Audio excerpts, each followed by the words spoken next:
Good evening, everyone. Welcome to BRHP in Conversation with Sheryll Cashin. Thank you so much for joining us. Please note that this discussion is being recorded. Feel free to take a moment to introduce yourself in the chat box. Tell us where you are based, what organization you are representing. So I'll give everyone about a minute to go ahead and let us know who you're representing this evening. I do want to acknowledge several of BRHP's board members who have joined. I see Sonia and Bill, Barbara and Matt. We really appreciate you being on. I also want to acknowledge a couple of BRHP staff that are on as well.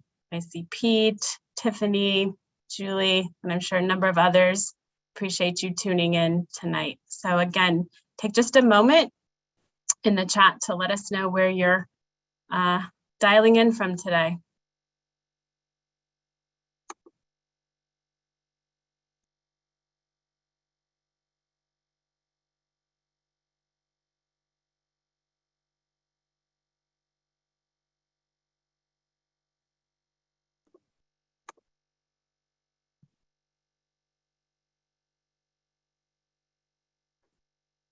Strong Baltimore representation. We love to see it.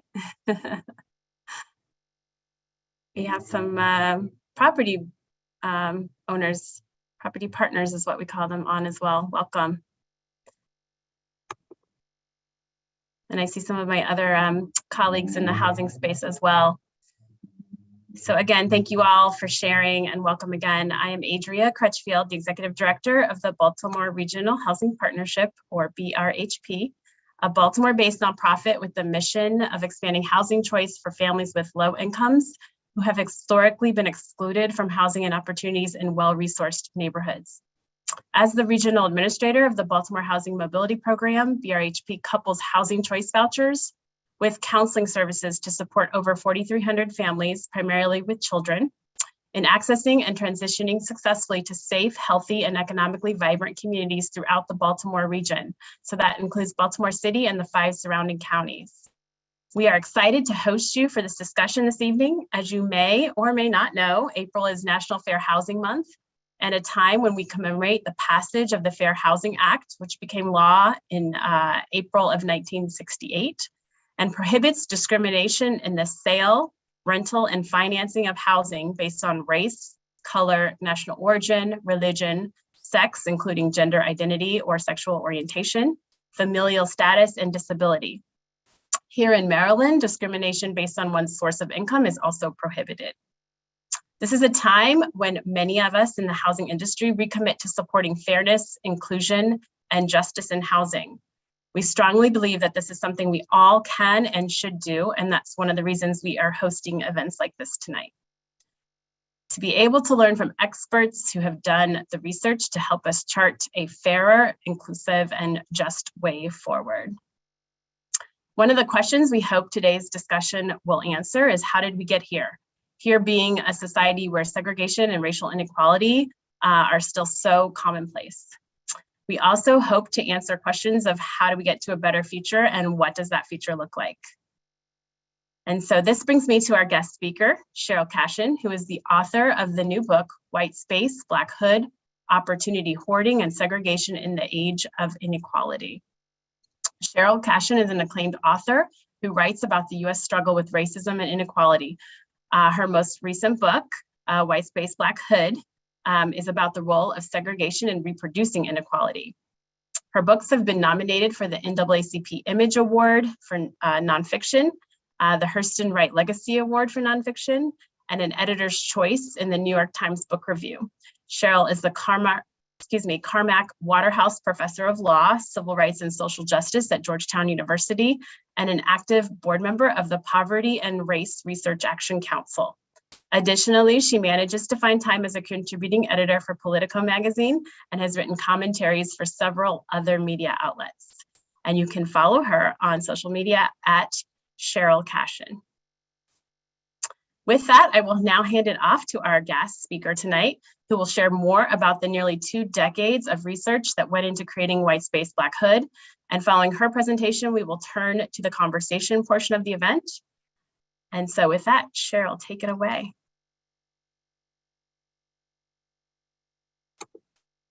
It would help to unmute, wouldn't it? Good evening. I want to begin by thanking you, Adria, for that lovely introduction, and thank you, Tiffany, and the whole BRHP community for having me. I'm going to make a confession. I am in day 7 of having COVID. I decided to power through and not cancel this, but I'm a little low energy, and I hope you'll understand. It is real. Wear your mask. I got this from attending a university dinner, 11 people eating indoors without masks. 4 of the 11 got it. So it's real, and it's more than a notion, but I'm doing okay. All right, so I want to give a shout out. I looked at where people were from. There was somebody from Huntsville on the chat, and I just want to say I was born and raised in Huntsville, Alabama, so thank you for joining me. I didn't recognize the name though, but anyway, let me dive in. This book is a labor of love. It's really 2 decades in the making. I was asked to give you a 15-minute summary. I'm going to do the best that I can. I'll share the screen. I'm going to focus. This will stop other screen sharing. Yes, I do want to do that. Let's see if this works. Do you see it? Okay. Let me blow it up and start from the slideshow. Okay. All right, so the main claim of my book, is it not doing the slideshow? There we go. No? Is it doing the slideshow? It's not.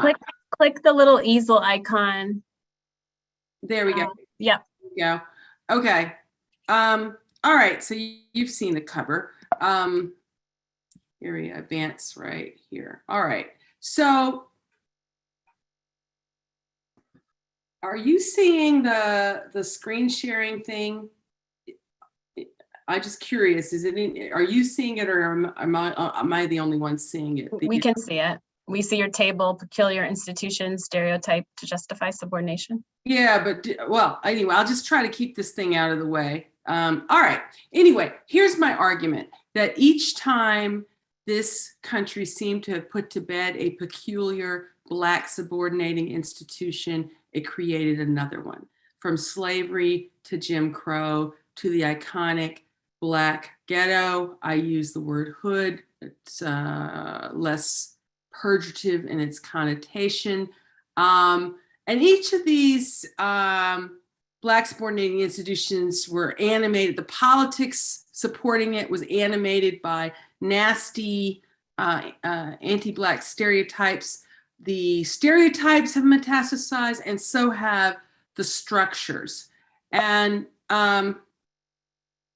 so I'm arguing that we have a system of residential caste that was constructed primarily to contain the great migrants. Between 1910 and 1970, more than 6 million Black people moved north and west to escape Jim Crow, to seek opportunity. The primary response to them, wherever they landed in large numbers, was to contain them in their own neighborhoods through violence, racial zoning, restrictive covenants, and a number of policies, and to cut those neighborhoods off from the kind of public and private investments and subsidies that was rained down on majority white neighborhoods. And to this day, this system of residential caste is maintained through present policies. I'm going to talk about the history in a minute, but present policies. We have a system in which we overinvest and exclude in affluent white space, and we disinvest, contain, and frankly prey on people in high poverty Black spaces. And we tell tales about the people in the hood to justify the way things are. And the 3 primary current anti-Black processes of residential caste are listed here: boundary maintenance, opportunity hoarding, and surveillance. And I can get into the details of those in the Q&A if needed, but you could see some of the listing of the policies that facilitate it. And I use Baltimore. Baltimore is my first chapter.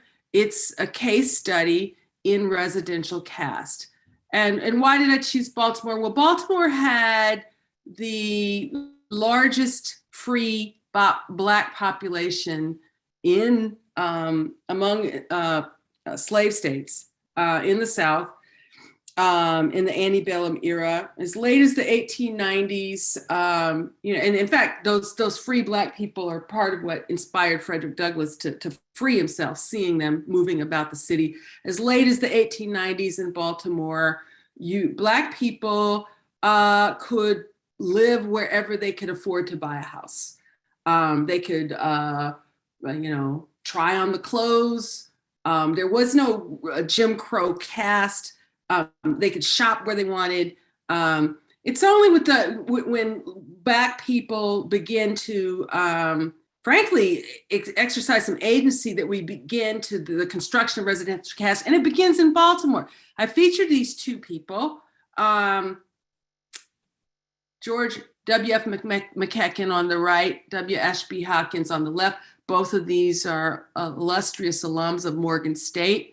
Both of them practiced law in the city. George McEachern was a Yale law graduate. Ashby Hawkins was led into the University of Maryland Law School and then kicked out on segregationist terms. But when Ashby Hawkins bought a house in the 1800 block of McCullough Street, and then leased it to his brother-in-law here, it was the beginning of the onset of racial zoning. Baltimore, the first place in the country, decided that they didn't like uppity Black people living too close to the nicest houses in the city.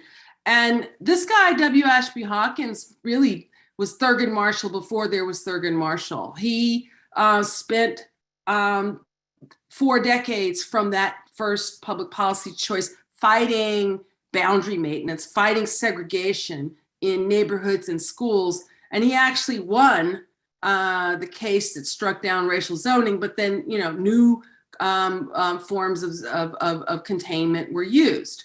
And so I use them and other Black American resistors to tell the story of residential caste in Baltimore, right? So as people are familiar, we have concentrated Blackness in East and West Baltimore. Dr. Lawrence Brown calls this the Black butterfly and the white L, right? So this was utterly constructed, and as people probably know, the predominantly Black neighborhoods of the city were redlined beginning in the 30s. They were marked with a D, hazardous, although many of these neighborhoods were quite vital. As I understand it, Sandtown, Winchester, I may have the neighborhood wrong. I believe it Sandtown, Winchester was like considered the Harlem of Baltimore, very vital place, lots of entertainment and things. But as soon as these neighborhoods were marked with the D, hazardous, they were cut off immediately from investment. And 8 decades on, there's a Fed study that shows that not just Baltimore, but most of the Black neighborhoods that were redlined in the 30s, to this day, it correlates with segregation and palpable disinvestment. And that's just the beginning. And then the country piles on. And I show how, in this chapter, how the Black neighborhoods in the Black butterfly were subjected to cumulative blunt force trauma of a series of policies. Racial zoning didn't work, so they used Euclidean zoning. Urban renewal, discriminatory public housing, and discriminatory highway construction. I have a few maps. So what are you seeing here? The purple areas are the red line neighborhoods that you saw in the previous HOLC map. And Overlaid here are urban renewal projects, and the number, 1,600 here, is the number of houses that were displaced for these urban renewal projects, famously called by James Baldwin Negro removal. Where were the Black families that were replaced by these projects? Where did they go? Many of them were moved into public housing assigned intentionally on a racially discriminatory basis.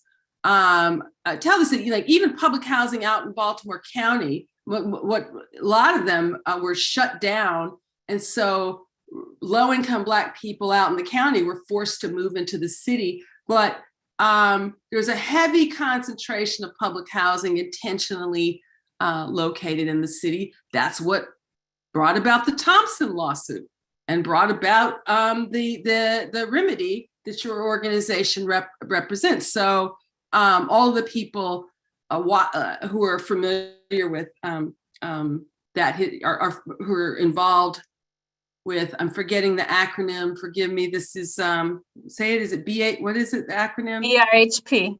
Right, are familiar with this history, right?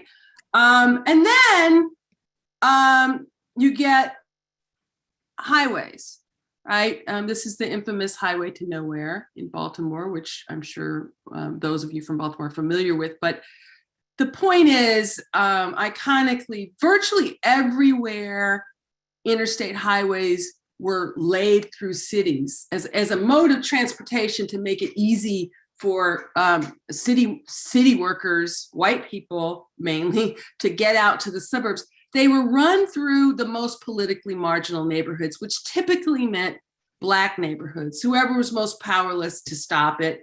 As many of you know, Senator Barbara Mikulski began her political activism with stopping this road, and that protected neighborhoods like Fells Point from being mowed down, but it didn't protect Black neighborhoods from being mowed down.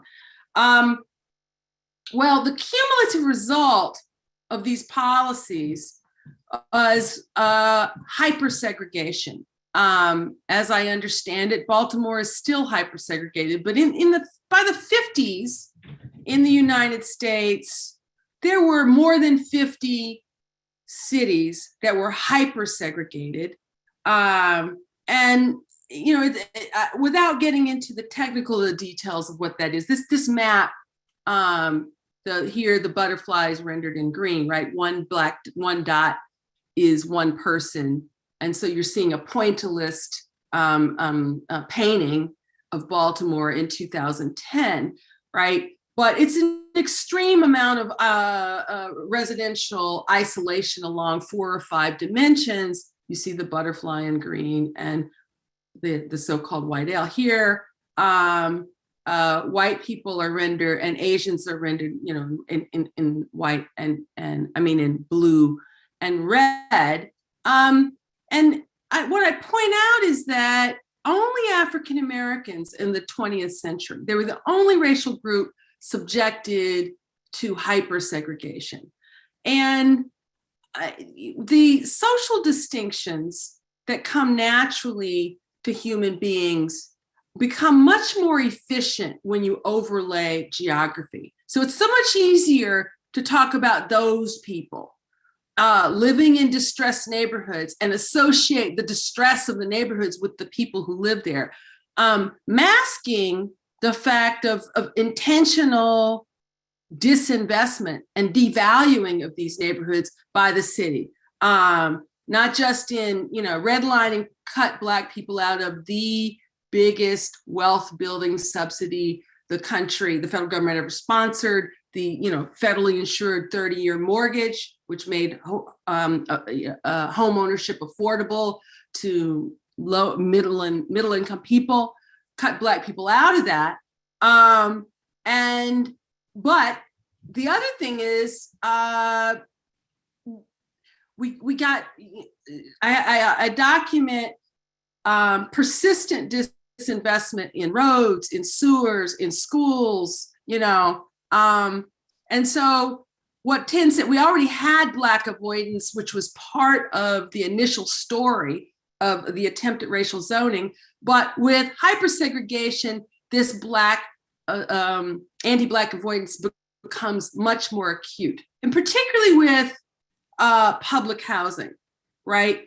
What happens when you have a social policy which requires that 100% of the people in the building be poor and Black? Overnight, you have constructed a concentration of Black poverty that did not exist before. That's a hyper ghetto, frankly. And so you get these terrible social distinctions. This kind of desegregation also alters politics, right? What happens is you put communities of concentrated need in direct horizontal competition with communities of concentrated advantage for limited public and private resources. And over again, as I show in the chapter, affluent places win. And this is what a lot of Dr. Brown's work is about, what did the white ale get? The free circulator bus, hundreds of millions in tax increment financing, the nice, light rail that takes you right down to the park, the Candlestick Park, all these nice things. What does the Black butterfly get? They get waves of school closures. They get rescinding of the red line, et cetera, et cetera. And in fact, what Dr. Brown's work revealed is that when they actually looked at the numbers, to the horror, despite being a city with a lot of Black representation, so, many Black mayors, a series of Black mayors, and I believe still a majority of Black people on the city council, when they looked at the numbers, they found that the city was investing 4 times as much in their capital, with their capital investments in white neighborhoods as in Black neighborhoods. And that is opportunity hoarding. And that's, the second of the 3 processes of residential caste: rescinding of the red line and reallocating the funds to outlying majority white areas for road projects. That's opportunity hoarding, right? Surveilling, stopping and frisking everybody and heavily surveilling Black bodies wherever they're found. That's another process of residential caste. So I tell that story, and I just have a couple of other slides so Baltimore knows you're not alone. This is Houston, the pale area is a majority white area. And you can see here, a yellow star is a low-income housing tax-funded project, and a blue star is public housing. And Houston admitted to settle a lawsuit HUD brought against them, not unlike the Thompson lawsuit, that they had located most of their public housing in 5 neighborhoods, right? 5 very Black neighborhoods. And the pale area, majority white area had, no public housing, and a proposed mixed income project that was going to include some public housing units in it to atone for these sins was NIMBYism stopped it. In fact, the Black mayor helped to stop it. Here's Chicago. It's a tale of 2 cities. Red is very low income. So, the west side and the south side, it's very, very poor in direct horizontal competition to, this is the Magnificent Mile, very, very high income area. The middle class has been winnowed out of the city. And, I cite data showing that the city, that white neighborhoods receive 3 times the public and private investment as poor areas of the city. So it's a common story. And what I want to say as I wrap this up, I'm supposed to keep this in 15 minutes. I haven't been watching the time. Is that the beauty, once you understand these processes of residential caste, the way forward is clear. You just have to reverse them. So, I argue, and we'll talk more in the Q&A about this, for inclusionary zoning, in disrupting boundary maintenance, inclusion rather than exclusion, racial equity and investment rather than opportunity hoarding, and humanization and care rather than predatory surveillance. Okay. And oh, I forgot the last slide. I'll just leave you with some hope. This is a picture from, actually it was Australia, but I do want to end on a positive note. If you want some hope about this, I have a piece I wrote for Politico on MLK Day this year. You can Google Sheryll Cashin MLK Day in Politico, and you'll see I cite a series of examples of progressive multiracial coalitions in cities doing something different than these processes of residential caste. And I will stop there and stop the share. Thank you so much for that very insightful presentation. We certainly could hear you go on much longer if we had more time tonight.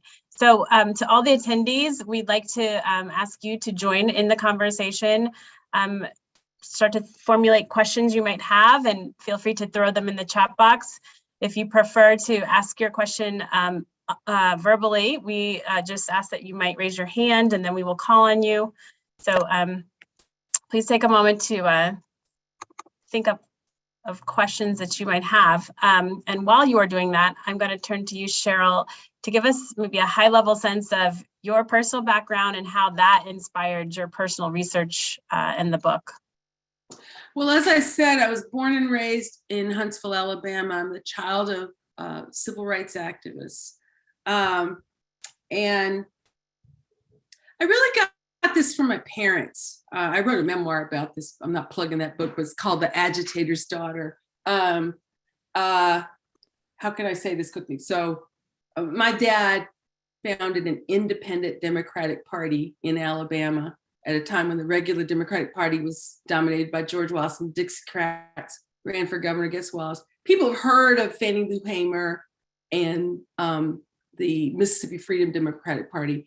Few people have heard of NDPA, but I grew up licking NDPA stamps. And the whole point of it was primarily to empower dirt poor sharecroppers in West Alabama to not just register to vote, but to vote for Black representatives who would advance their interests, right?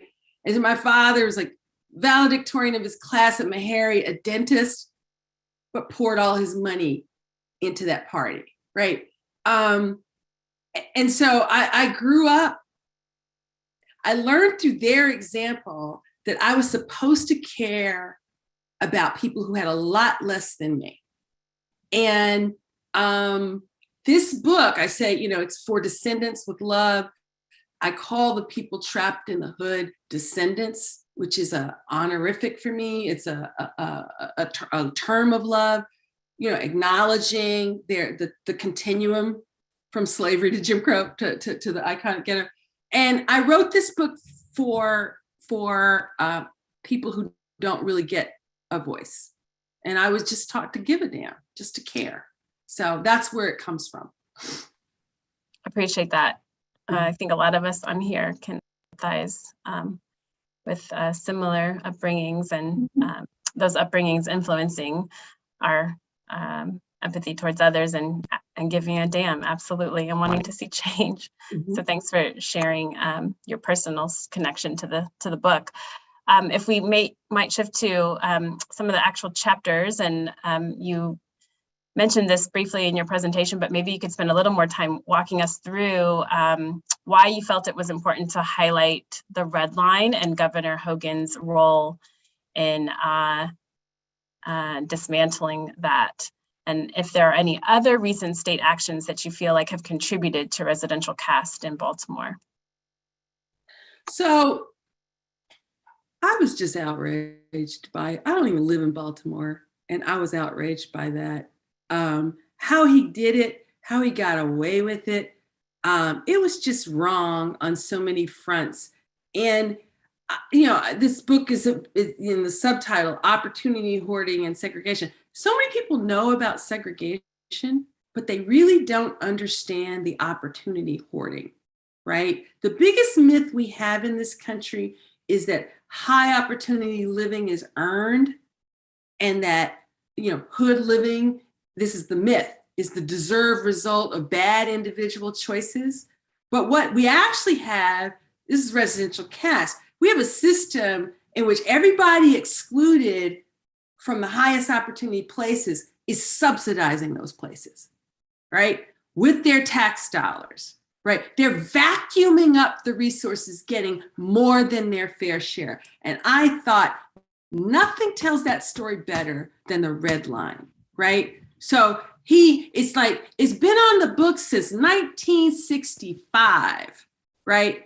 But it's like 15 years in the planning, and they finally have all the money allocated, all the permissions, construction's just about to start. And he, through the, I didn't know, most states don't have this, was able to rescind it and reallocate. It was like $700 odd million, reallocate it to these outlying areas for road projects in majority white areas. Actually, some of those projects were going to benefit developments that his real estate company, the Hogan company, was going to benefit from, right?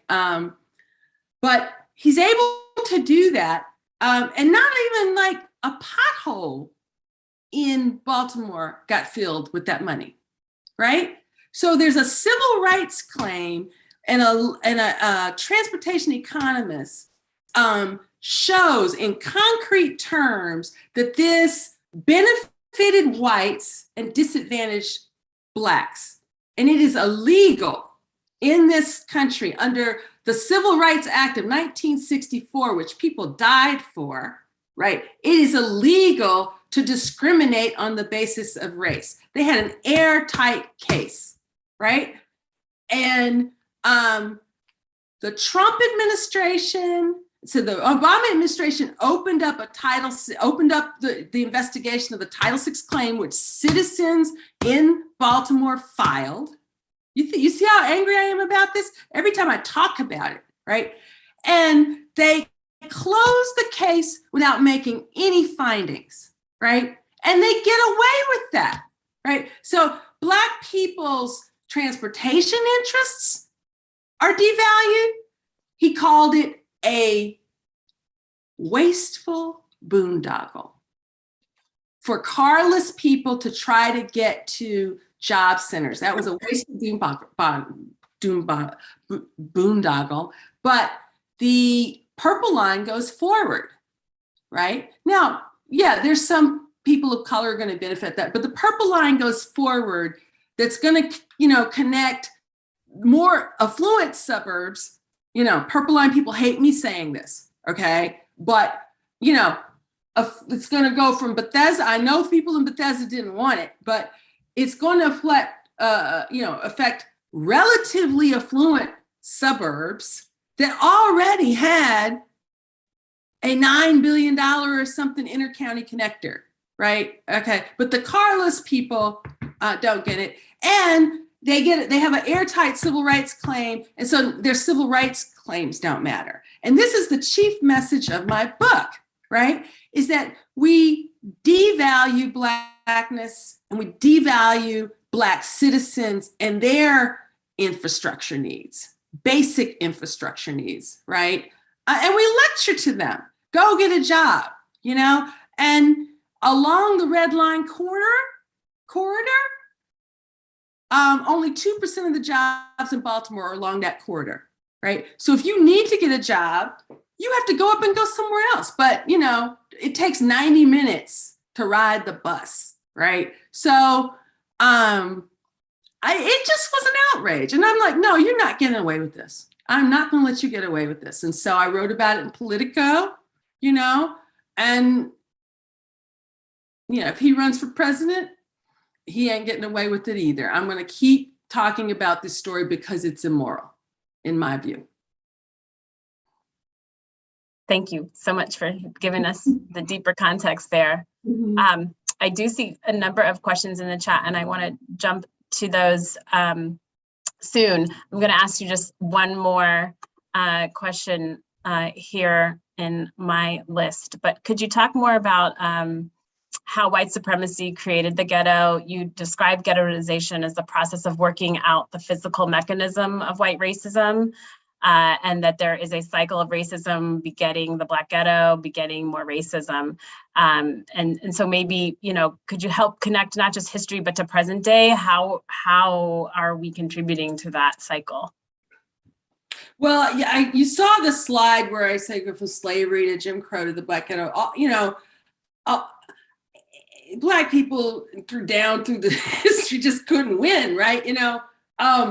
All three of these institutions were born of white supremacy and anti-Blackness, there's just the desire, we know what slavery is about, but what Jim Crow and what residential caste is about is the unwillingness to include Black people. All right. Now it used to be overt. Now it's less so, right? But how do we participate in this? I'm gonna share my screen one more time and bring up this one slide that I had. This one is the easiest way. Okay, so there would be a politics, and I have this chapter called Ghetto Mythology, right? Where I can just say the words, right? Welfare queen, super predator, thug, right? So some of these words were bandied about to justify particular policies, like the war on drugs or whatever, right? There are a lot of different words, like light rail was called loot rail when people were resisting it for decades in Baltimore County, right? Well, there are these kinds of different words will be part of the politics, spoken and unspoken, dog whistled or said explicitly. Trump dog whistled a lot about this in his last, in his, trying to get himself reelected. And what, that'll be part of the politics to adopt a law, right? And then the law or the policy gets adopted and the people develop habits under the policy. And a lot of people get conscripted into supporting the institution and participate in the stereotype to justify the way things are, even if they don't get to live in the high opportunity settings, right? And so we all kind of can be complicit in this. And what I try to say, what I do say, did I stop sharing? Yes, you have stopped. Yeah. What I say is that, pre-civil rights America, we had a caste system based on race, particularly in the South, right? It was very clear, even high-income Black people were ensconced in it. Post-civil rights, we have a caste system at the intersection of where you live, your race, and your economic status. And I say that descendants, people trapped in high poverty settings, the poorest neighborhoods, are truly at the bottom, because a lot of different people, including higher income Black people, will other descendants to resist inclusion, right? And so, we all, and everybody has to negotiate it, right? Everybody has to negotiate a society that constructed communities of intense need and communities of intense abundance. And what most people with money do is try to get as far away from pockets of poverty as they can, right? And, we make choices about where to send our kids to school. I walked the walk, sent my kids to public charter schools. I'll admit, I bypassed my neighborhood school, but I participated in public charter schools in the district that were frankly more racially and economic integrated than some of these neighborhood schools for as long as it worked for my kids. And then it got to the point where it wasn't working anymore. And then I just had to be a parent, and now I'm in private school, right? Paying through the nose. So we all participate, whether we want to or not, right? But we can refuse to participate in the othering. And in fact, we can decide to join the Coalition for Inclusion, support inclusionary zoning, support racial equity. And that's what I call on in the last chapter of the book. One question in the chat along those lines: what have you found to be helpful in dismantling the system of residential segregation? So for instance, for those who might not be as familiar with, how does one join in a coalition of promoting inclusionary zoning? What does that look like? Could you maybe walk the audience through that example, or another that you might want to choose? Okay, you're asking again. I'm getting distracted because I'm listening to you, but I'm sort of trying to read the chat. I'm just going to stop trying to read the chat. Yeah, don't worry about the chat. We'll handle that part for you. Yeah, so just what have you found to be helpful in dismantling these systems of residential segregation? So part of your solutions that you put on the table include like promoting inclusionary zoning. But for folks in this meeting here tonight who might not be familiar with inclusionary zoning or even how to promote that, how would you describe that? What action could folks take related to that? So I tell a story in the final chapter, which is called Abolition and Repair. And this example, I believe, is in that MLK Day piece I wrote for Politico. There's no paywall. You can go see it, right? I give a number of hopeful examples. But the Twin City, the Minneapolis, which is, I could put up a map of Minneapolis. It's starkly segregated too, right? And they, about 2 years ago, 2020, I believe, repealed their single family zoning ordinance, right? In many cities, and Minneapolis is one of them, it's illegal to build anything other than a detached single family home on as much as 75% of the land. In LA County, 78% of the land, you can only build a detached home. Surprise, surprise, they have epic homeless problems there, right? Minneapolis repealed their single family zoning ordinance and it's now mandatory that all neighborhoods have to have duplexes and triplexes. Now, ain't the revolution, but it's very different from privileging just one kind of house, right? They also have zoned in more in transit corridors for multifamily, right? And that repeal passed 12-1 in the city council. And the one representative that voted against it was in the most affluent part of the city. Surprise, surprise, right? But that wouldn't have passed probably even like a few years before. How did they get to where an overwhelming majority of people said, I will vote for this. I will have duplexes and triplexes and possibly multifamily near me. What they did, a number of professors spent like about 2 years going around to civic organizations, giving a presentation, not unlike mine for Baltimore, telling just the history of how intense racial and economic anti-Black segregation got constructed in that city. It's the exact same story everywhere, from redlining to, in required racially restrictive covenants to exclusionary zoning to, everything I just described, right? And what happened was enough people started to say, I didn't know this. This is wrong.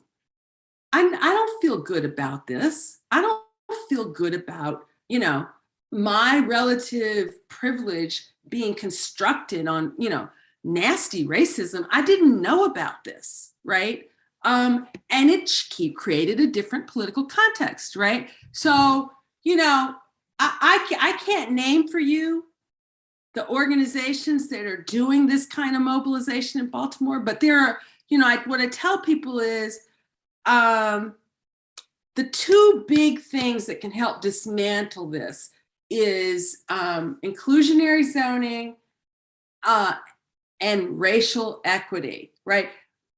The new mayor in Baltimore, they have moved on this. They have this charter. As I understand it, they are doing more racial, intentional racial equity in their budgeting, where they're forced by law to look at where the money is going. I argue for explicitly prioritizing historically redlined, historically defunded Black neighborhoods, Black or brown, whichever has this history of intentional disinvestment. They should be first in line for new capital expenditures. They should be first in line for the new infrastructure that's coming down, right? But you need a strong coalition that gets you to 51% in the policymaking body to adopt policies like this, right? So, make it your business to know, what organizations are doing the best work in building, frankly, multiracial power, right? You need some multiracial power, coalition power that can where people will stand up and say, our vision is based on, dare I say it, agape love. This is Bell Hooks' tip, right? But seeing descendants as three-dimensional human beings worthy of the moniker citizen, right? As assets who can contribute to society if given a modicum of opportunity, right? And once you change that lens and apply that lens, it frees you up to focus on evidence-based strategies that make things better. I've given you two strategies that make things better, but a third, and this is very relevant to Baltimore, gun violence, right? I feature the city of Richmond, California, and how they created peacemaker fellowships to reduce gun violence. And, I get the Baltimore Sun pushed to me every day, right? And I started doing that when I was writing the book, and I didn't stop, right? And I know that there are these efforts, and I know that, tragically, one of the leaders of these anti-violence efforts was recently killed in the city. But, the innovation that Richmond had, they focused on the people who were pulling the trigger, right? They didn't just pay anybody, to go be disruptors. They got to the people who were pulling the trigger and said, what can we do for you to transform your life, right? How can you, what would you be willing to do? How, they developed a life plan and everything, but what do you need to change your life? And will you accept an 18-month peacemaker fellowship to do that, right? And it was common sense, right? Like, what do you need? You need a GED? You need a driver's license? You need to get up out of this neighborhood and move somewhere else? You need cognitive behavioral therapy. What do you need? Here's your life map. And they gave them 24/7 mentorship, right? 24/7. They had a loving mentor, a former felon, typically, who had aged out of that life, who was on call for that person 24/7. And gun violence fell by 55% in that city, with a program that was seeded with $1 million. Now, it's a smaller city, but what I do in there is, what I've shown is the first step to transformation was seeing even the people who were engaged in the worst behavior as human beings capable of transformation, right? And the guy who came up with the program said, I just decided to give them unconditional love and wrap them with resources, which is exactly what wealthy parents do for their kids, and try to remove the obstacles in their life. Absolutely. Mm-hmm. I see a question from one of my colleagues, Shannon Darrow. Go ahead, Shannon. Do you want to unmute yourself? Yes, hi, welcome. So just one of the things I think is really useful, kind of about your work and about Lawrence Brown's The White Owl and the Black Butterfly, is it kind of makes like these power relationships in space and how they exist along race and class like really clear. Mm-hmm. I like the idea of opportunity hoarding because I think it kind of highlights kind of what white people do, what wealthy people do.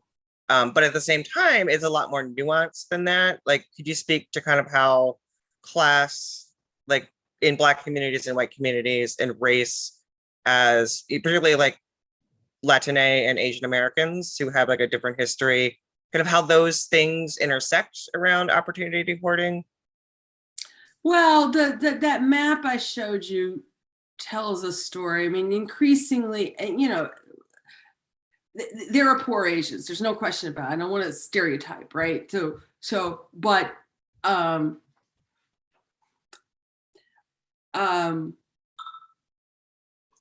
get, you know, it's so easy to step up and say something you regret, right? So, but a lot of, you know, successful Asians are, you know, frankly, to be honest, I say this in the book, economic segregation is growing fastest among Blacks and Latinos.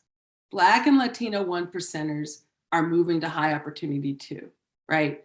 There's a dilemma there. Me and my husband, you know, we're sort of in the middle, right? we chose Crestwood, which is a fairly integrated neighborhood, but it's, you know, it's basically high income Blacks and Jews and everybody else, right, together, right? You couldn't pay me to live in affluent white space. I would not do it, right? Just would not do it for a variety of reasons. Anyway, I'm editorializing and I lost my train of thought. So here's the thing. Space, we need a more complicated vocabulary to understand what's going on. Race alone doesn't do it, right? There are a lot of white people who suffer under residential caste, right? This is why I said it's at the intersection. There are a lot, you know, there are a lot, and so, you know, my hope is that once people understand it, and I say that the two most persistent type of neighborhoods are the high end and the poor end, right? The boundaries to high opportunity spaces are getting harder. It's getting harder to get in there. You know, you basically need to be able to get a mortgage for $1 million or more, you know, in a lot of these big, you know, that's the way it is in DC, right? It's shocking, right? And the boundaries to the hood are getting harder because it's just harder to get out, right? But everywhere in between, people have to make choices. And as I've said, the only people who are winning in this country, in this residential system, are people who can afford to buy their way into affluence, right? Everybody who's excluded gets a different deal, and everybody who's excluded is subsidizing those folks, right? And I try to underscore that, right? This is not just about poor Black people, although that's what motivated me to write the book, right?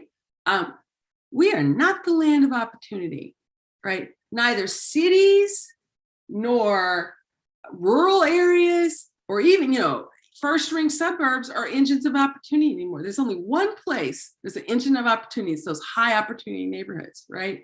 You know, so I try to make it clear that this system is not working for many people at all, you know. And if we began over time to cultivate more stable, integrated living, middle income people would have more choices. You saw Chicago, right? Middle income people would have more choices.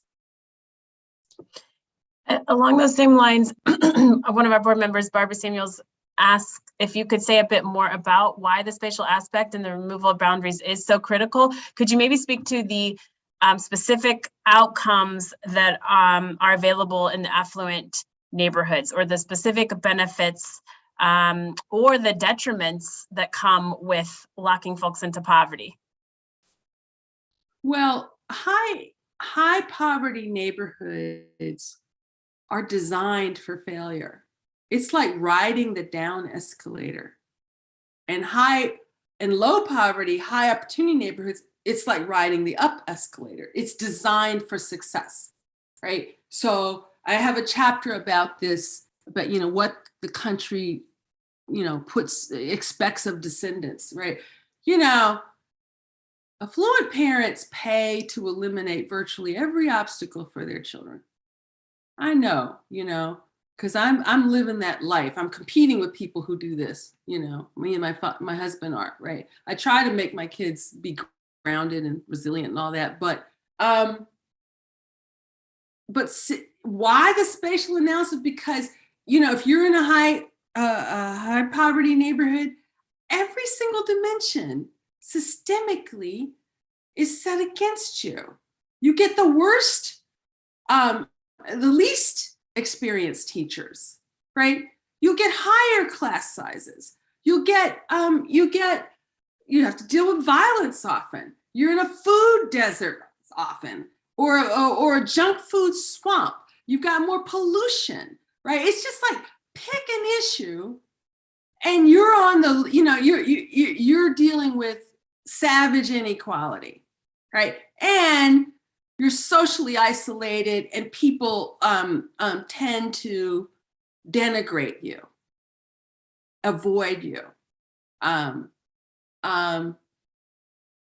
So that's why, that's why the spatial analysis, it's just, what's so interesting to me is how obvious the role of neighborhood is. Everybody actually really understands it because they pick neighborhoods based on these differences. And yet our public policies, people don't want to own up to it. When it comes to policy debates, suddenly it's something else. So I just try to shine a light on what we're actually doing, particularly to children.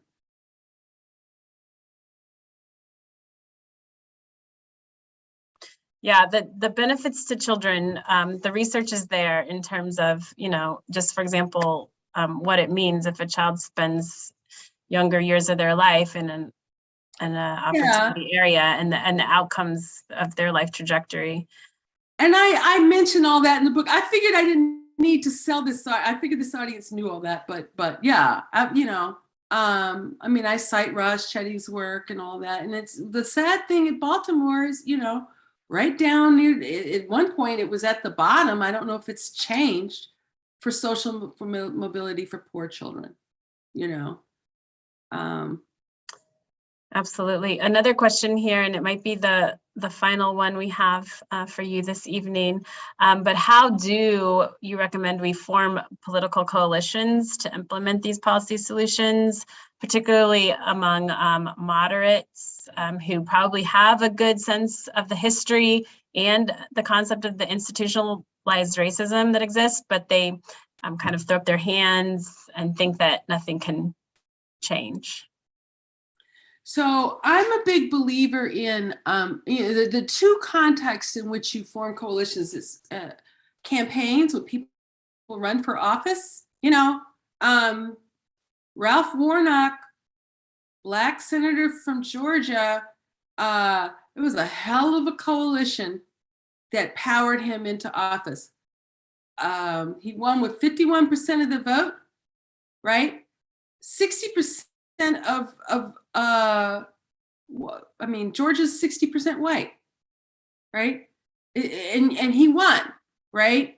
And in no small part because a lot of Black women, Black-led organizations really figured out how to energize voters of color, particularly Black voters under age 40, and got them out. But on election day, They may not be like talking to each other, but like Barack Obama created an incredible coalition on election day. A lot of different types of people twice went and voted for this Black man, right? So one form of coalition is just people running for office and intentionally trying to speak to a lot of different people, right? And in progressive cities, there's a lot of that. But the other context, which I suppose is more relevant for this project of abolition and repair, is around a specific policy initiative. You can't just have conversations in the abstract. So it is, you know, in the Houston example, right? How are we going to get the Houston City Council to approve this beautifully designed mixed income project that's right by the Galleria, right in the Tony area, right? Immediately the forces against it organized, but you know, the Poor Housing Authority just, you know, got overrun. The Houston Housing Authority had this proposal and their own Black mayor rescinded it, right? So there wasn't an organization or constituency out there getting people to come to the hearing and stand there who lived in that community and say, I support this, right? But there are organizations that do that. I don't know if Bridge still exists, but how, you know, I believe that things need to be started, but often these organizations already exist. In Washington, D.C., it's the Washington Interfaith Network. It's often church-based organizations, right? They were the ones who were behind Washington, D.C.'s inclusionary zoning ordinance, right? I'm forgetting the name. Is it, is it Bridge? I'm forgetting the name of the organization. I see head nods. Yes, I think it is Bridge. Mm-hmm. Yeah. The Industrial Areas Foundation has local networks, but trust me, you know, but you have a concrete, you know, policy that you're trying to get adopted, and you build energy around that, right? And you educate people around that. It's like a campaign, right? But getting people elected to office who support this kind of agenda and these kinds of policies, right? Absolutely. So any final thoughts before I close us out? Well, I noticed a chat, someone said, is this your first book in the chat? No, this is my 5th book. You can go to my website, check out my others, but buy this one. Wonderful. Yes. Read this one first and then go out and get all the rest of the collection. This has been wonderful. Really appreciate you making time tonight to speak with us, and especially given that you're feeling under the weather. So a big thanks to you, Sheryll, for such an insightful conversation. Thank you to all of our attendees who have joined into the discussion. As I mentioned in the chat, we will be releasing the recording on our website next week. We would love to stay connected with you all. You can stay up to date on our work by signing up for our newsletter at our website. You have the link in the chat, but it's www.brhp.org. And follow us on social media. We are on Facebook, Twitter, Instagram, and LinkedIn. And please stay tuned for future BRHP and conversation events. Have a wonderful evening, everyone. Good night. Good Bye. night.